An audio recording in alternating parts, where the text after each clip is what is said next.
에베소서는 그리스도의 몸인 교회를 그 중심 사상으로 제시하고 있습니다. 우리가 그동안 살펴본 사사기 성경은 구약의 교회론이라고 할 수 있습니다. 구약 시대의 교회가 바로 이스라엘인데 그 이스라엘의 모습이 어땠는가? 그것을 살펴볼 수 있었다면 이 에베소서는 신약의 교회론을 담고 있는 책이라고 할 수 있습니다. 오늘날 교인들 스스로가 교회의 가치를 짓밟고 그래서 과거와 달리 일반 사람들도 교회를 이기주의적인 집단이다, 욕망의 집단이다, 이렇게 여기는 시대에 매우 큰 경각심을 주는 하나님의 편지가 바로 이 에베소서입니다. 교회가 어떠해야 되는지, 교회가 무엇을 해야 되는지를 분명하게 제시하고 있는 책입니다. 교회가 무엇인지를 모르는 오늘날 기독교 신자들에게 아주 중요한 교회론을 펼쳐내고 있는 겁니다. 에베소서와 같이 골로새서라는 성경은 내용이 서로 놀라울 만큼 유사하고 또 둘 다 바울의 제자였던 두기고라는 사람이 전달한 책입니다. 두기고라는 사람이 골로새서를 골로새 교회에 전달했고 에베소서를 에베소 교회에 전달한 거예요. 그러니까 이 두 편지는 거의 같은 시기에 같은 장소에서 기록되었음을 시사하는 것입니다. 또한 바울이 이 편지들을 쓴 구금 기간, 그러니까 갇혀있던 기간에 누가라는 제자가 또 바울과 함께 있었다라고 성경이 말하고 있습니다. 그렇다면 이 에베소서는 로마에 가택 연금되었을 때 바울이 쓴 편지다, 이렇게 알 수 있습니다. 그래서 옥중서신 중에 한 권이죠. 옥에서 쓴 편지다. 에베소서가 그런 책입니다. 3장 1절에 보면 이러므로 그리스도 예수의 일로 너희 이방인을 위하여 갇힌 자 된 나 바울, 갇힌 자 되었다라고 말합니다. 로마에는 2번 정도 감옥 생활을 했었는데 로마에서 이 에베소서는 1차 감옥 생활을 할 때 기록한 것으로 보여집니다. 그리고 이 에베소서는 총 6장으로 되어 있습니다. 6장으로 되어 있는데 1장부터 3장까지, 그러니까 절반은 그리스도 안에서 이루어진 하나님의 구원 사역, 하나님이 우리를 위해서 무슨 일을 하셨는가를 기록한 내용이 1장부터 3장 전반부에 되어 있습니다. 그래서 3장은 마지막에 아멘으로 끝납니다. 그리고 나머지 4장부터 6장은 그리스도 안에서의 신자의 삶이 어떠해야 되는가를 말하고 있습니다. 1장부터 3장은 그리스도 안에서 하나님께서 우리의 구원을 어떻게 이루어내셨는가를 말하고 있고, 뒤에서는 그리스도 안에서 우리가 구원받은 자로 어떻게 살아야 하는가를 말하는 거예요. 그래서 3장은 아멘으로 끝났고 4장 1절은 부르심에 합당하게 행하라, 이렇게 시작을 하는 것입니다. 이 6장을 좀 더 세분하면 에베소서는 그리스도와 교회, 이것이 큰 주제입니다. 그리스도와 교회. 그래서 1장은 교회를 영원 전부터 세우시는 하나님을 말하고 있고, 2장에서는 교회를 하나 되게 하시는 하나님을 말했고, 3장은 교회를 교회답게 하시는 하나님, 4장은 예수를 닮아가는 교회, 5장은 이웃을 사랑하는 교회, 그리고 6장은 세상과 전투하는 교회, 이렇게 구성되어 있다라고 어느 교수가 구분을 합니다. 아브라함을 통해서 이 땅에 하나님 나라를 건설하기 위한 하나님의 구원 경륜은 구약시대에는 이스라엘 중심으로 진행이 되었습니다. 이때에는 이스라엘과 그 외의 이방 나라들, 이렇게 구분되었습니다. 이스라엘과 그 외의 나라. 하지만 그리스도가 오신 이후에는 새로운 구원 경륜이 시작되었고 제사장 나라의 필요성이 없어졌습니다. 구약시대에는 하나님과 이스라엘, 즉 하나님께서 이스라엘을 통해서 하나님의 구원이 어떻게 진행되는가를 보여주시는 모델로, 즉 제사장 나라로 이스라엘을 내세우셨다면 참 제사장이신, 온전한 대제사장이신 그리스도께서 오셨기 때문에 그림자와 같은, 모델과 같았던 이스라엘의 역할은 끝난 것입니다. 하나님께서 이스라엘을 버린 것이 아니라 이제 이스라엘이 맡았던 역할은 끝난 거예요. 그 대신에 하나님의 언약의 자손으로 하나님의 부르심을 받은 성도들로 구성된 새로운 하나의 공동체가 형성되었습니다.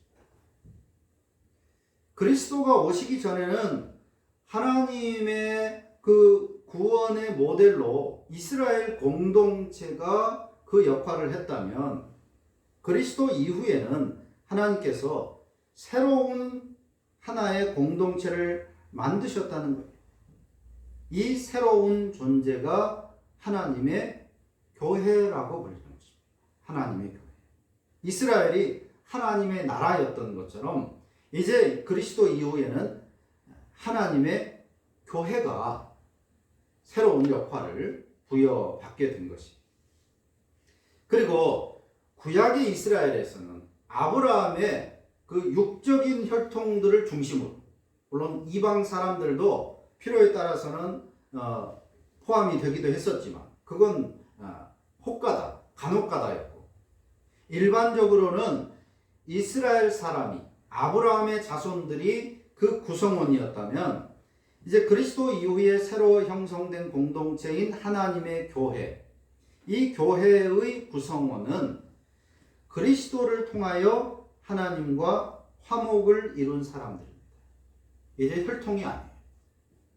이스라엘 사람이냐, 야곱의 자손이냐, 아브라함의 후손이냐, 그것이 아니라 그리스도를 통하여 하나님과 화평을 이룬 사람들.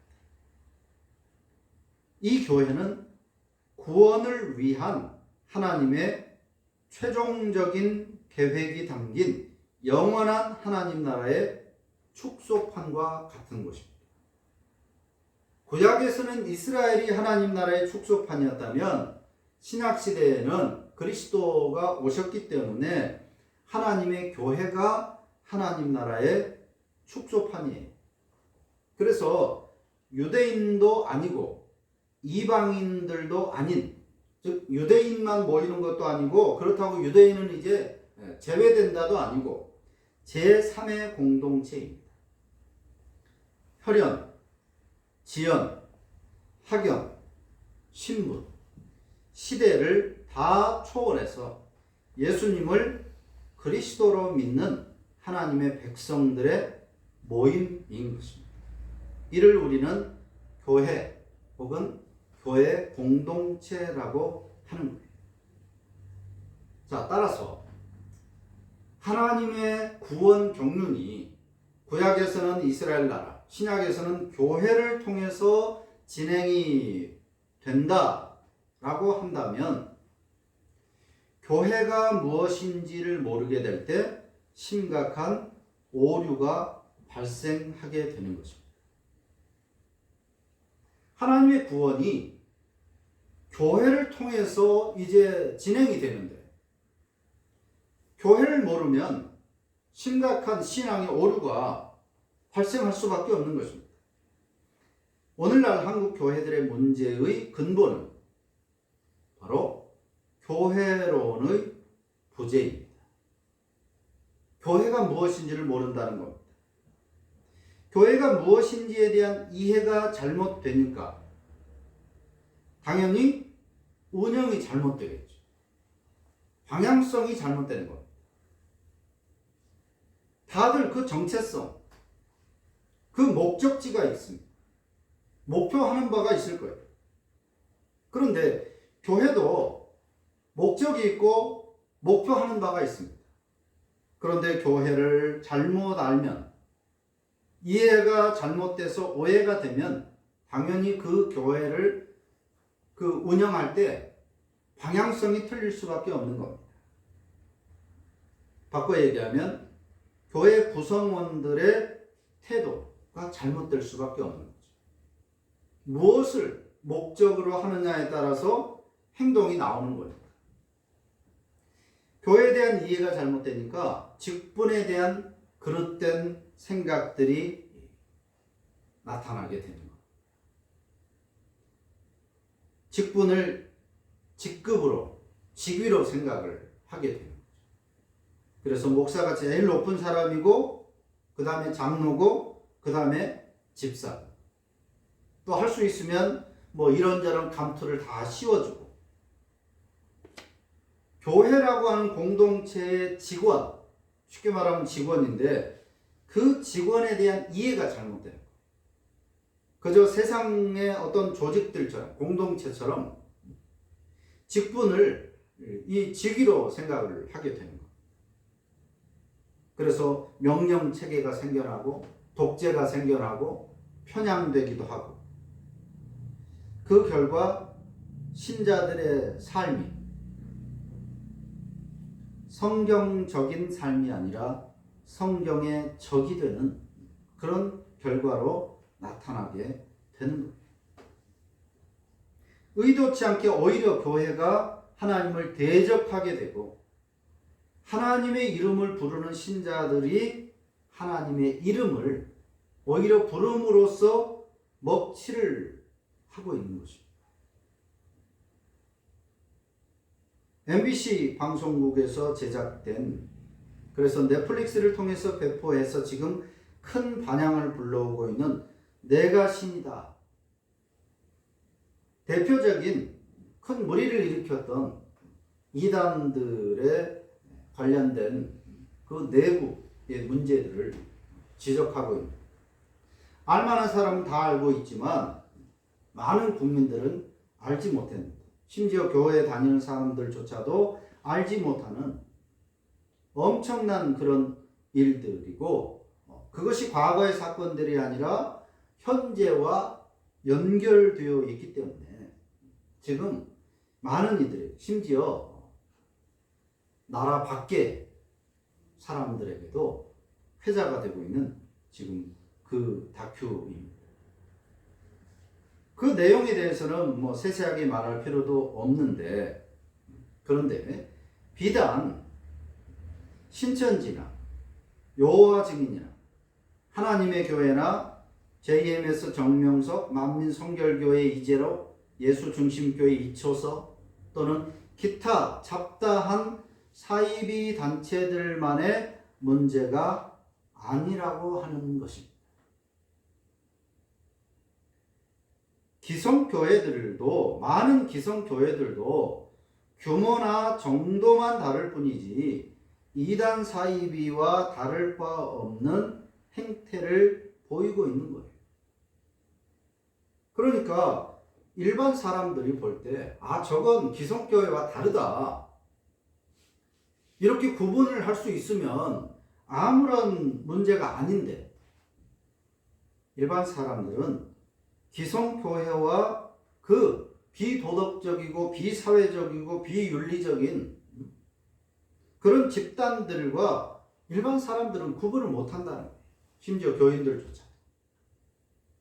왜 구분이 안 되느냐면, 기성교회들도 정도의 차이만 있을 뿐 그들과 비슷한 행태를 보이기 때문에 사람들은 이단인지 사이비인지 기성교회인지 구분을 할 수 없게 되었다는 것입니다.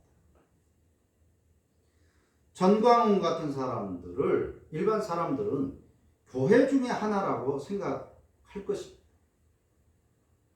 아직 공식적으로 이단이다, 그렇게 하는 사람들도 있지만 공식적으로는 아직 여호와 증인이나 신천지 같이 이단이다 이렇게 하지 않아요. 여전히 기성교회들의 많은 사람들이 거기에 지금 포함되어 있습니다. 많은 목사들이 따라가고 있고 많은 교인들이 따라가고 있습니다. 여전히. 그러나 그들의 그 행태는 이단들과 전혀 다르지 않아요. 돈 때문에. 그리고 며칠 전 3.1절에 아주 큰 반향을 일으켰던 것처럼 세종시 어느 아파트에 사는 사람이 일장기를 개항을 했는데 그 사람이 목사였다는 사실. 대일본 제국의 은혜로 우리나라가 근대화된 거다. 이렇게 설교를 합니다. 영적으로, 지적으로 얼마나 초라하고 빈곤한 것인가를 보여주고 있습니다. 신자가 맞냐 아니냐를 떠나서 역사 인식이나 공공성이 너무나도 모자란 그런 사람, 심지어 목사. 모든 교인들은 그 사람의 말을 옳다라고 생각하고 같이 하나님을 부르고 하나님을 말하고 하나님을 전하고 그럴 텐데 과연 이 역사인식이나 공공성이 희박한 이런 사람들이 전하는 하나님을 일반 사람들이 받아들일 것이며 정광훈이 말하는 그 하나님을 과연 믿겠냐 하는 거예요. 그런데 일반 사람들은 그들이 말하는 하나님과 기성교회들이 말하는 하나님이 같은 하나님이라고 생각을 하는 것입니다. 그런데 그런 교회들이 손에 꼽힐 정도면 문제가 아니지만 대다수의 기성교회들이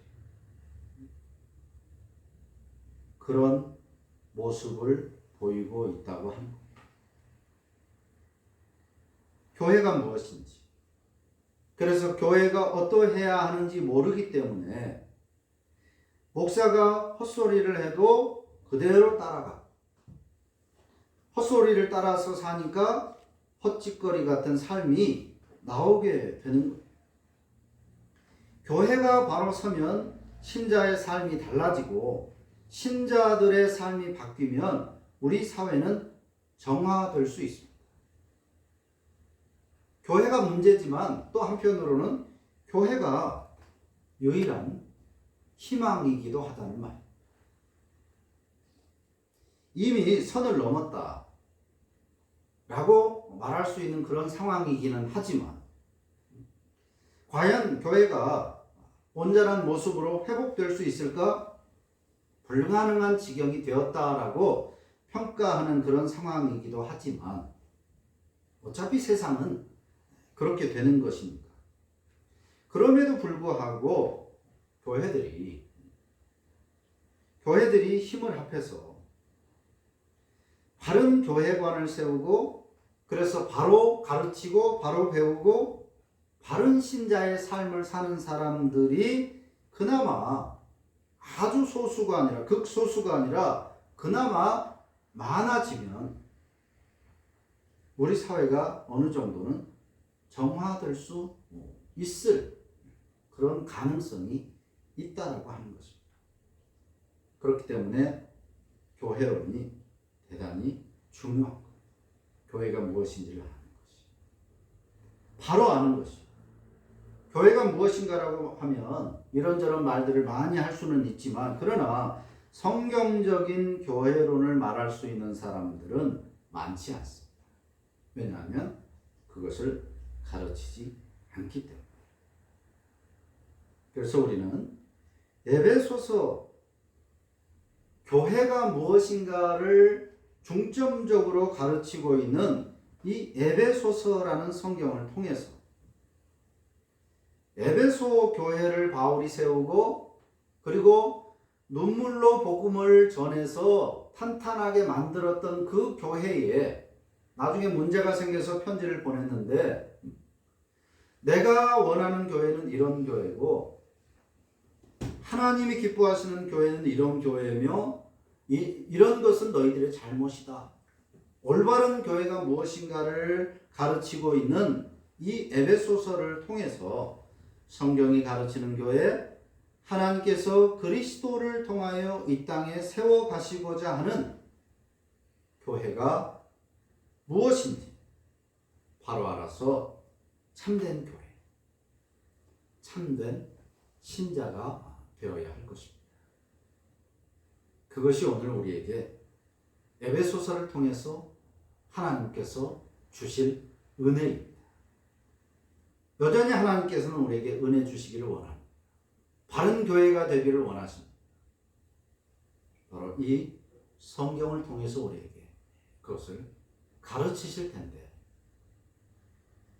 6장까지의 그 내용들을 하나씩 살펴보면서 올바른 교회관을 세우고 그래서 올바른 교회 구성원, 즉 신자의 삶을 살아서 그 영향력을 끼치는 그나마라도 나를 중심한 우리 주변이 참된 신자의 삶으로 우리 사회가 조금이나마 악화가 더디게 되는 그런 세상이 되도록 힘써야 하겠습니다.